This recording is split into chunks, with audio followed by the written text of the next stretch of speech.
അതേപടി എടുക്കുന്നില്ല. വീട്ടിൽ ഇയാൾ ഒറ്റയ്ക്കാണോ? ഈ പറഞ്ഞ ഒരു കാര്യവും ഞങ്ങൾ ഫൈനലായിട്ട് എടുക്കുന്നില്ല. അയാൾ പറഞ്ഞ് കിട്ടിയ വിവരങ്ങളാണ് പറഞ്ഞത്. ഇതെല്ലാം ഞങ്ങൾ പോസ്റ്റ് ഇൻവെസ്റ്റിഗേഷനിൽ പറഞ്ഞു. 10 ലക്ഷം കണ്ടെടുത്തിട്ടില്ലേ? ഞാനതാ പറഞ്ഞത്. ഈ വീട്ടിൽ ഇയാൾ ഒറ്റയ്ക്കാണോ? മറ്റാരെങ്കിലും കൂട്ടുപ്രതി അയാൾ എഗ്രി ചെയ്തു. പക്ഷെ ഞങ്ങൾക്ക് അങ്ങനെ എടുക്കാൻ പറ്റത്തില്ല. ഞങ്ങൾക്കത് അതിന്റെ ഫോർമാലിറ്റി ഉണ്ട്. വേറെ എവിടെ വെച്ചേക്കുന്നുള്ള തിരിച്ചു പഠിച്ചൊക്കെ പറയുകയാണ്. വേറെ സഹായങ്ങൾ എന്തെങ്കിലും കിട്ടിയിട്ടുണ്ടോ? ആ ഭാഗമൊക്കെ ഈ കവർച്ചയ്ക്ക് ശേഷം പ്രതിയുടെ റൂട്ട് എങ്ങനെയും ചെറിയ സമയം കിട്ടിയുള്ളൂ. അതെല്ലാം ചോദിച്ച് അയാൾ പറഞ്ഞതിനെല്ലാം ഒറ്റ കാര്യം, എങ്ങനെ പ്രതിയിലേക്ക് എത്തി പോലീസ്? അതൊരു എല്ലാവർക്കും അറിയാതെ. അത് ഞാൻ പറഞ്ഞല്ലോ, നിങ്ങൾ ഒരുപാട് കാര്യങ്ങളുണ്ട്. ഞങ്ങൾ പിന്നെ CCTV ഫുട്ടേജ് നോക്കി, കോൾ ഡീറ്റെയിൽസ് നോക്കി, പിന്നെ ടവർ ലൊക്കേഷൻ നോക്കി, അങ്ങനെ ഒത്തിരി കാര്യങ്ങളുണ്ട്.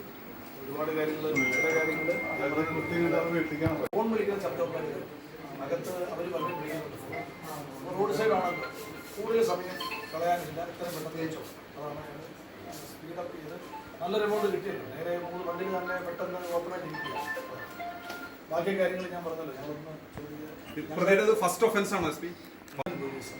മുഴുവൻ പോലീസ് നിങ്ങൾക്ക് കണ്ടറിയാം. എനിക്ക് തോന്നുന്നത് ഞങ്ങൾക്ക് ചെയ്യാവുന്ന മാക്സിമം തൃശ്ശൂർ ജില്ല, റൂറൽ ജില്ലയുടെ ഈ ക്രൈം വർക്കുമായിട്ട് ഇടപെടുന്ന ഞങ്ങളുടെ മുഴുവൻ റാങ്ക് വ്യത്യാസമില്ലാതെ എല്ലാവരും ഇവരെല്ലാം പല സ്റ്റേഷനിൽ വ്യത്യാസമാണ്. പിന്നെ രാജു, ഞങ്ങളുടെ എല്ലാ ടീമും അതിനകത്തുണ്ട്.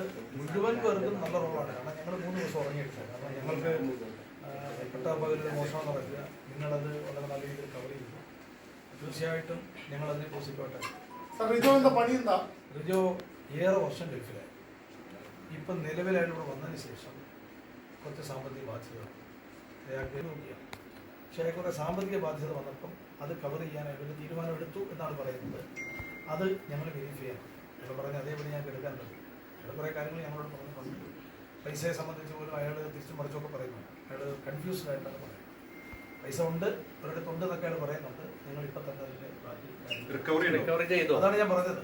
റിക്കവറി അയാൾ ഉണ്ടെന്ന് പറയുന്നു എന്ന് പറയുമ്പോൾ ഞങ്ങൾക്ക് അങ്ങനല്ല. ഞങ്ങൾക്ക് അതിൻ്റെ